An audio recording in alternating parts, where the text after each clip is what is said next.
We both got our doctorates from the same institution. We're both bilingual in the same languages, but only one of us is a trained sniper. Top leaders, meaningful conversation, actionable advice, bulldoze complacency, ignite inspiration, create impact. Produced by the Southwestern family of companies. This is the Action Catalyst. Are you interested in advertising with the Action Catalyst? Our listeners could be hearing about your brand right here, right now. For details, shoot us an email at info@theactioncatalyst.com. Today's guest is Dr. Ruth Gotian, speaker, educator, and author of the book The Success Factor, which outlines her research on extreme high achievers. Scientific journals have labeled her as an expert in leadership, mentorship, and development, and she is currently a contributor to Forbes and Psychology Today magazines, where she writes about how to optimize success. We hope you enjoy.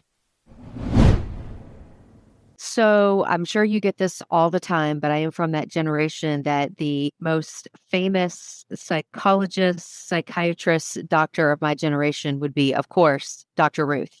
The original. The original. So it's going to be very difficult for me to call you Dr. Ruth and stay on task. So I've met many times the original Dr. Ruth, and we have many things in common. We both worked at the same institution, not at the same time. We both got our doctorates from the same institution.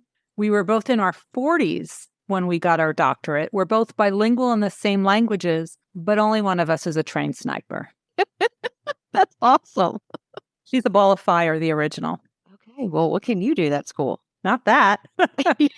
I just talked to Nobel Prize winners and astronauts and Olympic champions and NBA champions and talk about success and what it takes to get there. Really hanging out with some losers, huh? Yeah. Somebody's got to, right? It's a tough job. So everybody has these ideas of what they think overachievers are like. In all of your research, in conversation with them, what would be the things that people would be surprised to learn or know that these highly accomplished individuals have in common?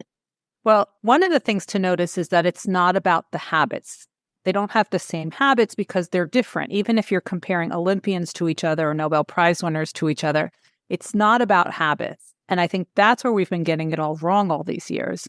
We've always been taught to wake up at 5 a.m. and read for 3 to 8 hours a day, and that'll make you successful. But that doesn't fit with all of our lives, right? But there are elements of what they have done, their mindsets, that we can emulate. And there's 4 of them. And the one that surprised me the most was the 4th one. And that 4th one is just opening your mind up to new knowledge. So we heard that Bill Gates and Warren Buffett and Mark Cuban read for 3 to 8 hours a day. But that's not what made them billionaires. What made them billionaires is that they opened their minds up to new knowledge.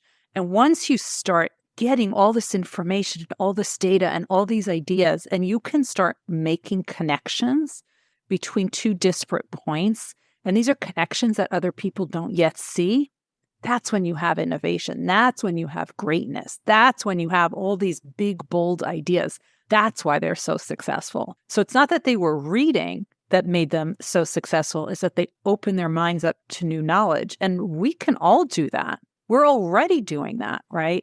So they were reading books. You can read articles. You can read newspapers. You can watch webinars. You can watch LinkedIn learning courses. You can listen to podcasts. Hopefully the listeners are going to learn something new today other than the difference between the original Dr. Ruth and me.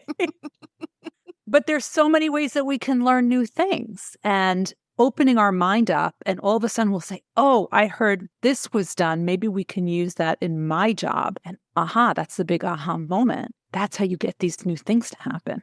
So I could see that direct lineage from people who build businesses, invent things, and then like from an athlete. What is an athlete learning that helps them connect these dots that they become world class? One of the people who I got to interview was Apollo Ono. Apollo Ono is the most decorated Winter Olympian. He has, I think, 8 medals. Also got the Mirrorball Trophy on Dancing with the Stars. And when I was talking to him, people say, which interview surprised you the most? And it was definitely Apollo Ono. Because when I was talking to him, it was like talking to a colleague. So yes, he knew everything he needed to know about short track speed skating, But he knew more about positive psychology and sleep and nutrition and all of these other things, adult learning, just like my colleagues would. And he learned all that because he realized that if he could get in the mindset of the positive psychology, if he understood the nutrition, if he understood the sleep, if he understood how to get into what we call a state of flow when time melts away, then he would be at peak performance. So that's why he, on his own, he studied all of these things. It's pretty cool. That is super fascinating. And there has been a renewed focus on sleep. So I would love just to speak on the importance of that. I will tell you what I do know is we all need a certain amount of sleep. And what you need is not going to be what I need. And every single person is different. And it's not about waking up at 5 a.m. This is why I go so nuts when I hear these are the habits of high achievers, wake up at 5 a.m. It's not about that. It's about what you are doing during your peak performance hours. So I happen to be one of those 5 a.m. risers. And my peak performance hours are probably around 7 to 11. This is when I am at my sharpest. This is when I get things done in a fraction of the time. This is when I can do that deep work. So I make sure to block that time for my deep work, which for me is a lot of writing and editing, which means my passive tasks that don't take the same amount of focus and energy, such as Zoom meetings and responding to email and social media posts and things like that. I reserve those for the afternoon hours when I'm a bit more sluggish and things take a little bit longer. I am not going to burn my peak performance time doing passive tasks. And the high achievers learn to optimize their peak performance hours. Now, if you are a night owl and your peak performance hours are 10 p.m. to 2 a.m., go for it and do your high performance, deep thinking work during those hours. Don't try to do it at 5 a.m. if you only went to bed at 2 a.m. But figure out which are your peak performance hours. Figure out how many hours you need to sleep to function and leverage that. And you will see that you will get so much more done in a fraction of the time, and it'll be better work. Super helpful. Okay, so I'm going to go back to something else you said in reflection on your time with Apollo Ono. Power of flow. Talk to me about that. So flow is what that means. It's a term in positive psychology, and it means you are working on something where you are appropriately challenged and you have the right amount of support. So it's not so easy that you just start to poo-poo it. And it's not so hard that you're completely overwhelmed. It's just the right amount of challenge to say, oh, this is really cool. I want to figure this out. Like a jigsaw puzzle, right? Some people really love that, right? When you get to that point and you start working on things, you are actually at your happiest. And you start to focus. You're in your deep focus time, because what happens is you're really working on that. Time melts away. You're not tired. You're not hungry. You're not thirsty. You don't need to go to the bathroom. You are so focused, you are able to block out everything around you. When you're able to do that, you are in a state of flow. It is so hard to get to, but when you're able to get to it, you don't want to leave it. And in the book, in the Success Factor, I talk about ways that you can optimize that state of flow, how to turn down the noise that's all around you, how to turn down the distractions, and that if you're able to work in your peak performance hours and get to a state of flow, well, now you're unstoppable. I tell people the book was written on weekend mornings. You know, it's interesting. You said something there too, in that that's when you're happiest. Yeah.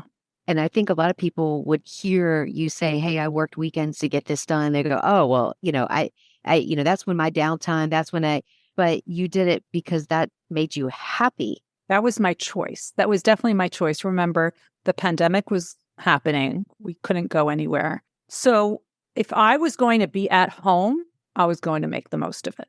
And I'm not the only one. That's why so many people were able to get so productive during the pandemic when other people couldn't get off the couch. Oh, that's a whole can of worms in and of itself. Okay, so here we are post-pandemic, and every day there's conversation about pulling people back to the office. Look, I think everyone needs to do what's right for them individually and as an organization. But I think these are conversations that need to happen, and it's not a one-size-fits-all model. it's such an individual thing. That's got to be super difficult. That's why we need to talk to people. And we've sort of forgotten how to do that. Our conversations, every conversation we used to have in the hallway in the office now becomes an official Zoom meeting on the calendar. And that's exhausting. I don't know about you, but there's a limit to how many Zoom meetings I can have in one day. So everything has become so formal. And there's something in adult learning that we call the informal learning. The informal learning, it's not just what happens outside of the classroom. It's those random acts that happen. When you bump into someone in the break room by the coffee machine and you start to talk about something, that can lead to an idea. And those moments are gone. So maybe there's a way that we can still have that, still allow people to work virtually if they need it, but also to come in so we can have those sparks. You're like that. Okay, so I'm going to jump back to your book. Give us the 4 parts that you talk about in the book. Sure. So the book is called The Success Factor. I have always been fascinated. It's been a very healthy obsession with success. Why do some people have it and some people don't? And how do some people get it and maintain it and other people don't? I've always been interested in the stories, what's below the waterline. So when I interview people, I tell them, I'm not interested in what I can Google about you. I'm much more interested in what it took to get there. Because I have learned that high achievers are 400% more productive than the average person. So as we had this great resignation, everyone was walking out. Well, we need to not just replace those people, we need to replace them with the right people.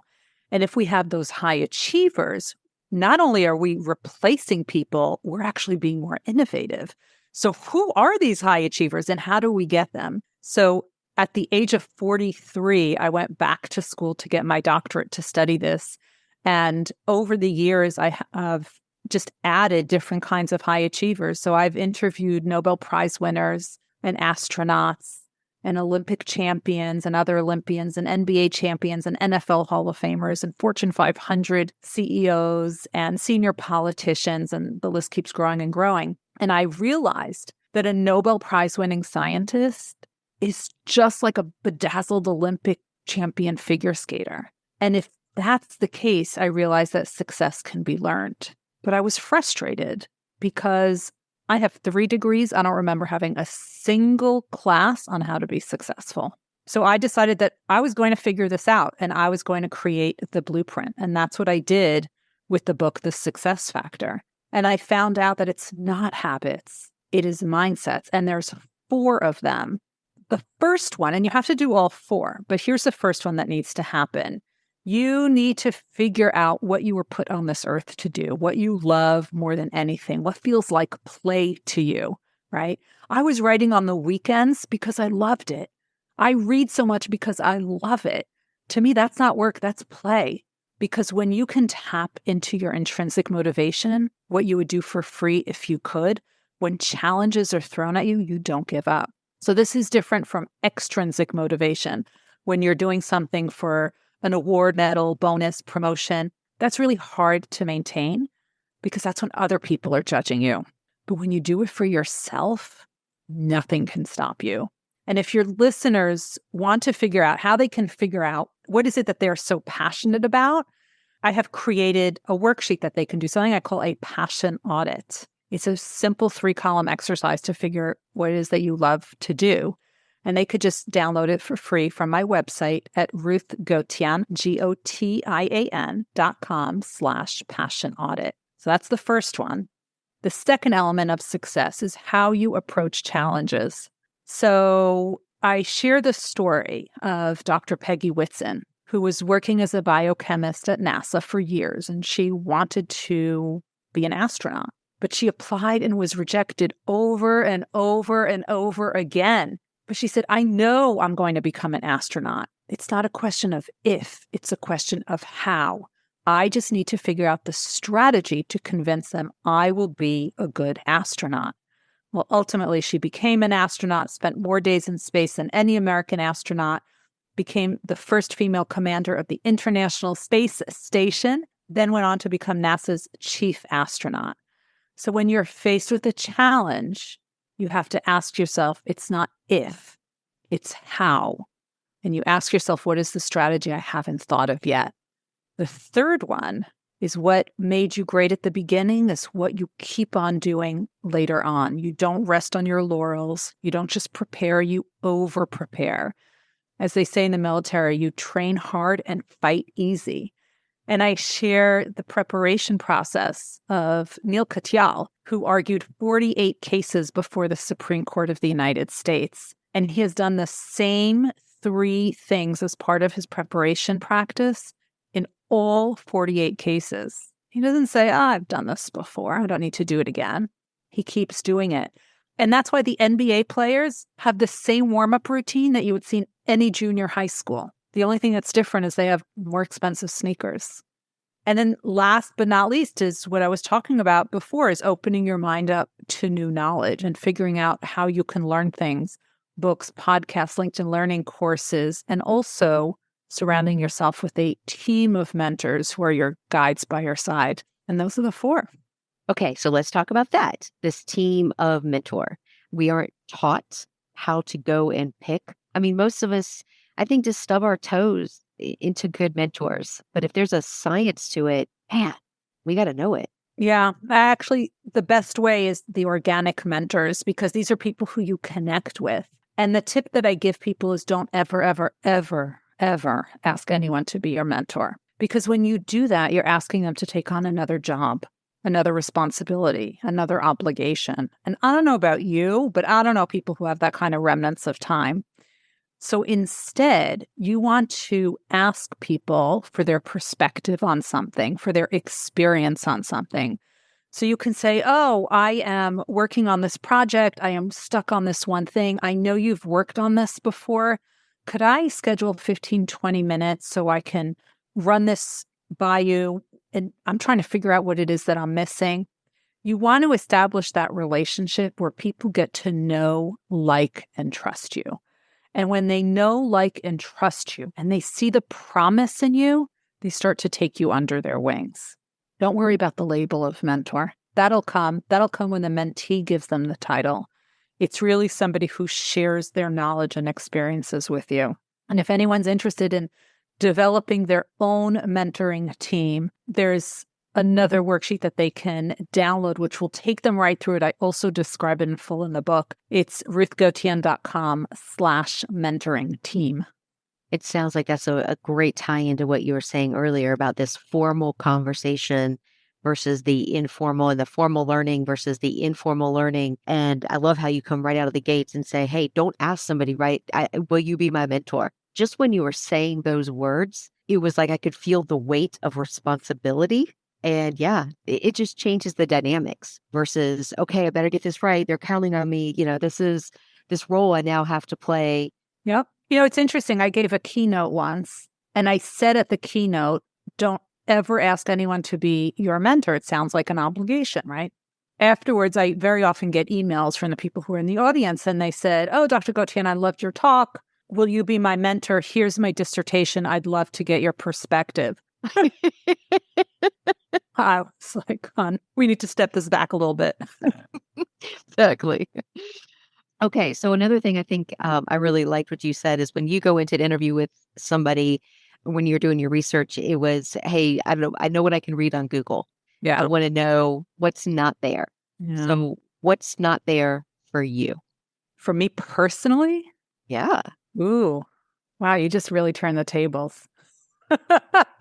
I don't usually get asked about me that way. I have always been extremely competitive, and the path that worked for everyone else never really worked for me.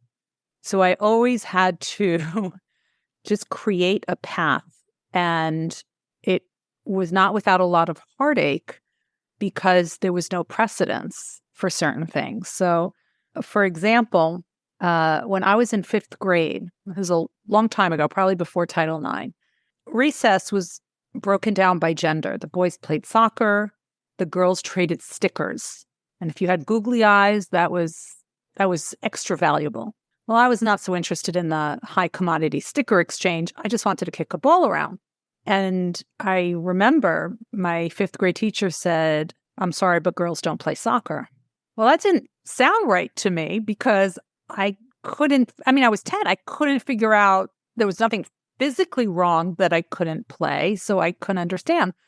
Now, remember, this is before we had the Mia Hamms and, the Megan, all these people. So I went to the library and I took out every single book that had a picture of a girl playing soccer. That Monday morning, I put it on my teacher's desk. It was, 2 feet high.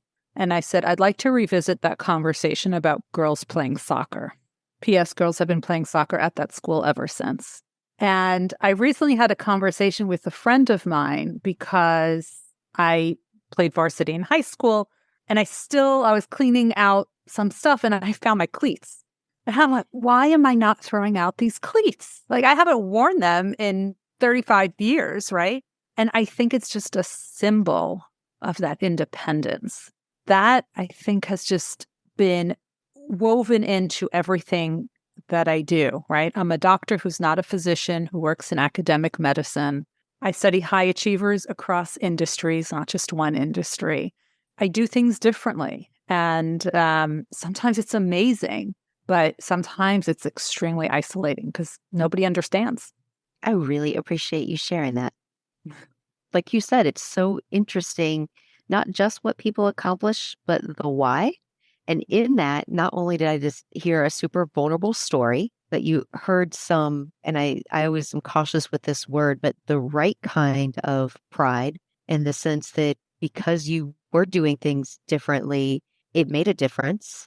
Yeah. But then I also heard part of your way is when someone tells you something, part of your response is to go do some research, which is exactly what you said, how you came up with the book was, hey, I've got 3 doctorates and I know a lot of stuff and not a single class was on how to be successful. So by golly, I better go find that out. And that's how you do. I didn't even realize that, but you summed it up perfectly. And I think unless it's your personal safety, when someone tells you no, it really just means not yet. And I need to figure out how to convince you to make this happen. You just wanted to kick a ball at recess. That's all I wanted to do. And what was so funny was that there was no girls' team for me to play with. And they had to put me somewhere because I wouldn't go away. So they put me with the boys' team. And they were not kind. Yep. Not happy to have you on that team. But you know what? That made me better. So when I got to high school, I right away played with the varsity team. Average becomes the people that you're around, right? So it made me better. So that's why I'm on a mission to make average the floor, not the ceiling of what we can achieve. Wow, that's a powerful statement. So what's next? I am working on my next book. It's on mentoring because I realized all the high achievers have a team of mentors. So I knew I needed to pull the string on that a little bit, but I'm still contacting a lot of high achievers and we're having those great conversations about mentorship. And I'm just honored that I get to do this and tell their stories. That is so cool. I know we just have a couple of minutes left and I want to be super respectful of your time. Anything you want to make sure we get to talk about in our time together? Well, people are usually curious how I got to talk to people like Dr. Tony Fauci and the 9-time NBA champion, Steve Kerr, and, Apollo Ono, and all kinds of really amazing, amazing people. And that's where the power of networks comes in. I really needed to find one astronaut, one Olympian, right, one Nobel Prize winner. And if I did my job well and people would notice that this is a real study and I'm here to showcase the good in what they do, I'm not a tabloid reporter, and they get to know, like, and trust me, then what happened without my even asking is they started referring me to other people. And one just led to the next, to the next, to the next, to the next. And many of them have become really good friends. And at the beginning, we didn't even start talking about work. That came much later. We talked about what we have in common. And trust me, when I say we all have something in common with the Nobel Prize winners and the astronauts and the Olympic champions, because we're all human. We have something in common. We just haven't figured it out yet what it is. And if we talk enough with people, we'll figure it out. And one of the things I try to tell people when I coach them is that when you are meeting somebody whom you don't know, you need to have a toolkit with conversation starters to kick off a conversation. There's always something that you can talk about. I once talked about, I was interviewing someone who had these enormous trophies in the back And I said, I know who gives those enormous trophies. That's martial arts. Because I have spent many hours in a karate dojo watching my kids. So I knew that they have those big trophies. So I said, well, which martial arts did you do? And he said, well, how did you know I do martial arts? So I explained the story. He said, well, I do karate. I said, well, what kind? Right? So if you know that there's more than one kind, that already has this conversation. Now, I don't do what he does, but we were able to have that conversation. And that was over trophies that I saw in the back of his room. I put together 13 of my favorites. Again, right on my website, ruthgotian.com/conversation. And this is how I've kicked off conversations with astronauts and NBA champions and Nobel Prize winners. And you can too. Super cool. I really appreciate your time. And thank you so much for your willingness to share, especially some of the things that are a little bit more vulnerable. Thank you. My pleasure. Okay, one last question. Will you be my mentor?